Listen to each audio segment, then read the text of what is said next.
12 more hostages and 30 Palestinian prisoners are exchanged as the temporary truce between Israel and Hamas is extended. The EU is to quadruple its spending on training Ukrainian soldiers to battle Russia, investing close to an extra €200 million.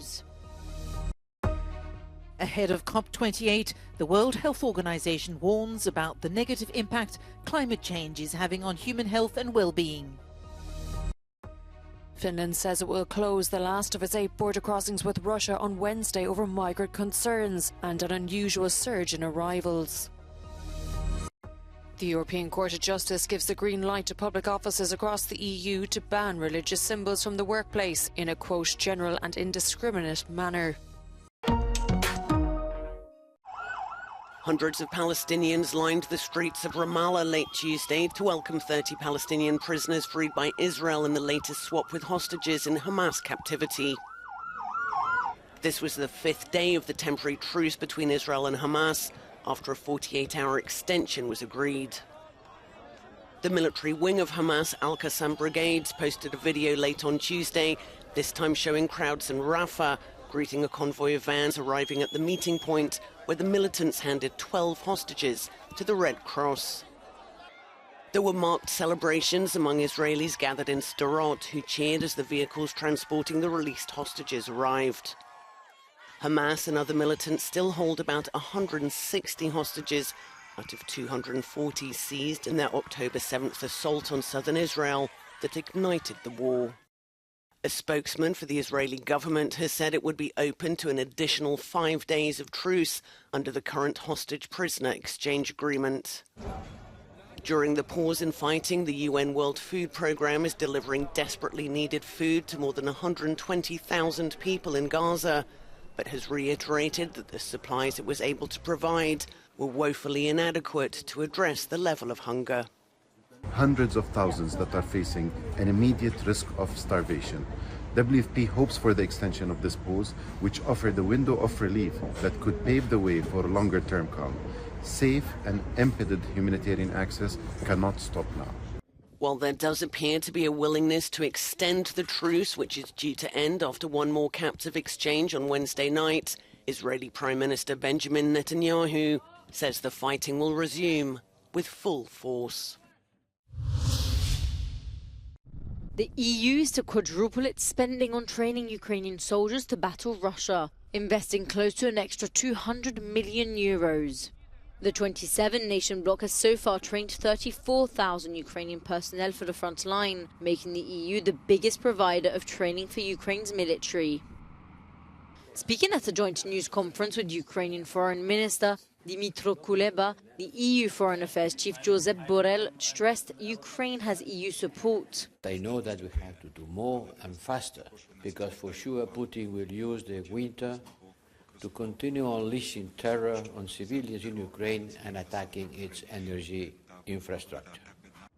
For those living on the front line in Ukraine, they are preparing for when infrastructure is hit and have created underground gathering places, ensuring access to essential necessities like water, warmth and power. In a basement system beneath the town of Holjapol, residents can access free food, do laundry, take showers or simply relax and watch a movie in a heated room.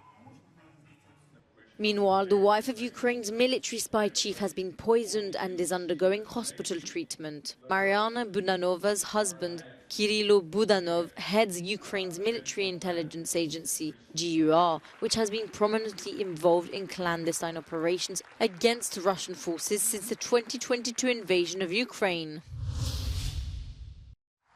The city of Dubai, where the 28th United Nations Climate Change Summit gets underway on Thursday, attended by delegates from nearly 200 countries.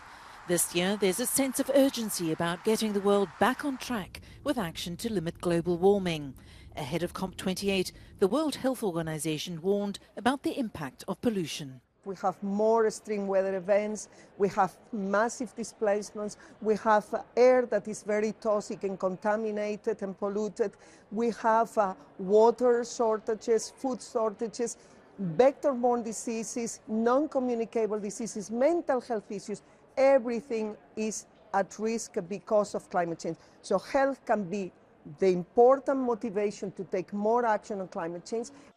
As children play in this village in Indonesia, smokestacks spew out noxious gas from a nearby coal power plant. Dampak kami jelas salah satunya tahun 2010 adik ipar saya perempuan baru nikah 1 tahun itu meninggal karena paru-parunya gosong. Dan perempuan itu tidak merokok. This hospital in Jakarta is overflowing with patients suffering from asthma or tuberculosis, both respiratory diseases. Health-harming air pollutants from coal-fired power plants that help heat the planet will be a key focus at the summit. The big freeze on movement between Finland and Russia continues. Helsinki is about to close its last remaining border crossing along its shared 1,300-kilometre frontier due to a surge in migrant arrivals, predominantly from the Middle East and Africa. Prime Minister Petteri Orpo has accused Moscow of undermining his country's national security and trying to create a migrant crisis after Finland joined NATO earlier this year. In April, the Kremlin warned it could be forced to take, quote, countermeasures in response to the Nordic countries' accession to the US-led alliance.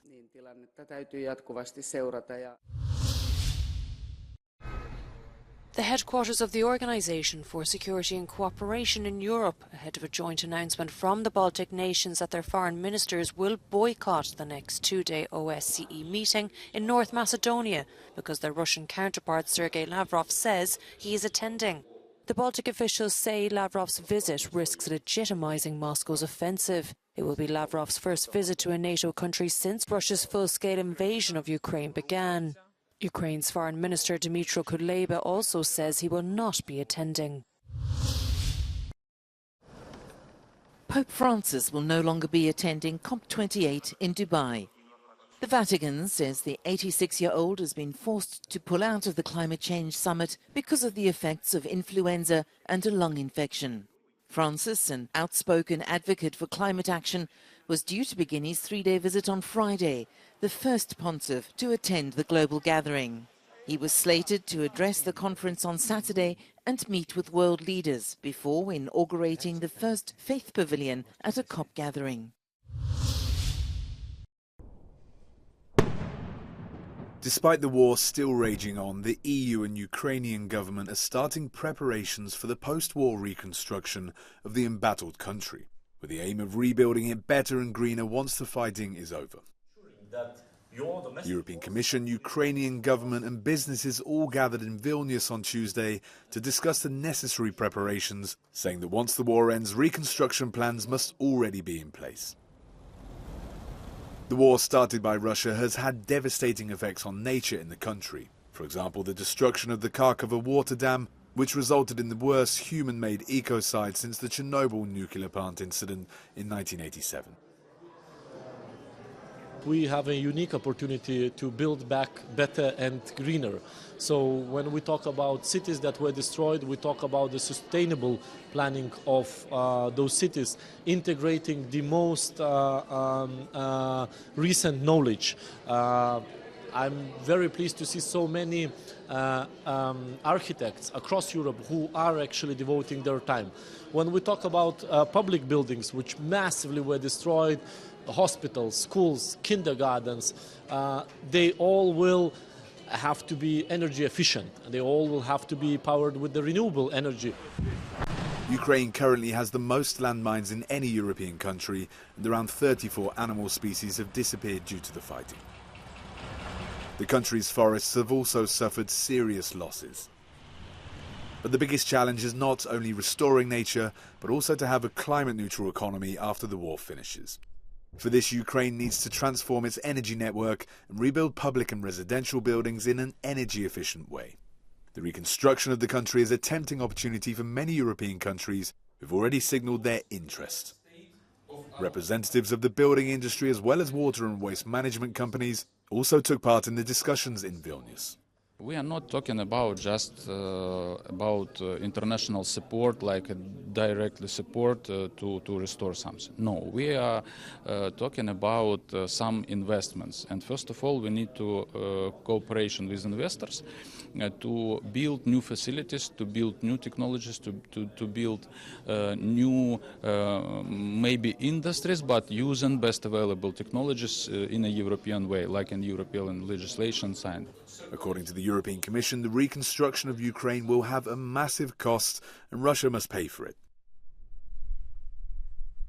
Another challenge will be to convince the 6 million Ukrainians currently living in Europe to move home and contribute to the rebuilding efforts.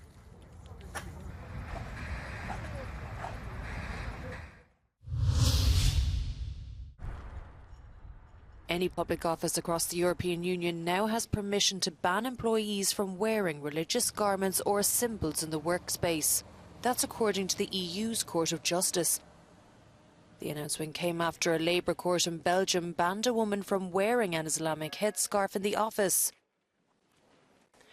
Une règle interne d'une administration communale interdisant de façon générale et indifférenciée aux membres du personnel de cette administration le port visible sur le lieu de travail de tout signe révélant notamment des convictions philosophiques ou religieuses peut être justifiée par la volonté de la dite administration d'instaurer, compte tenu du contexte qui est le sien, un environnement administratif totalement neutre.